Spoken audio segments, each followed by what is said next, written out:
બોલો આદિનાથ ભગવાન. તમારું નામ શું છે? નિમેશ શાહ. હું 3 દિવસ મેં શિબિર એટેન્ડ કરી છે. મને પહેલાં એવું હતું કે હું અડધો કલાકથી વધુ બેસી ના શકું, અડધો પોણો કલાક. આ શિબિર એટેન્ડ કરીને એવું થતું હતું કે ઉઠવાનું મન નહોતું થતું, કે બધું ઓર આપણે આગળ આ ચાલુ રહે એવું. ટાઈમનો ખબર જ નહોતી પડતી. અને આજે એવું થયું કે આજે છેલ્લે દિવસો હતો કે આજે આ પૂરું જ ના થાય, કે આપણે આની ભક્તિ કરતા જ રહીએ એવી રીતનું એવો અનુભવ થયો. તમને ભક્તામાં આવડે છે? ના, પહેલી વાર તમે બધું પહેલી સાંભળ્યું? આ જીવનમાં ક્યારે વધારે કોના ભક્ત છો તમે? હું આમ તો ચિંતામણી પાર્શ્વનાથ ભગવાન મને હું કરું ઈષ્ટ છે. છું બધું.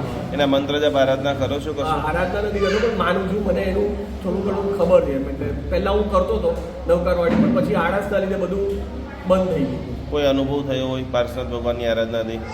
એટલે ચિંતા મારી ઘણી બધી ઓછી થઈ ગઈ. કે એટલે હવે મને નવકાર મંત્રનો એક થયેલો જ અનુભવ કે મારે જે હાથમાં દુખતું તો મારે મેં નવકાર મંત્ર જે દિલથી કર્યું તો મારા હાથ દુખાવો એકદમ જ બંધ થઈ ગયો. પહેલાં મારો હાથ અહીંયા સુધી ચાલતો હતો, હવે ફૂલ થઈ ગયો.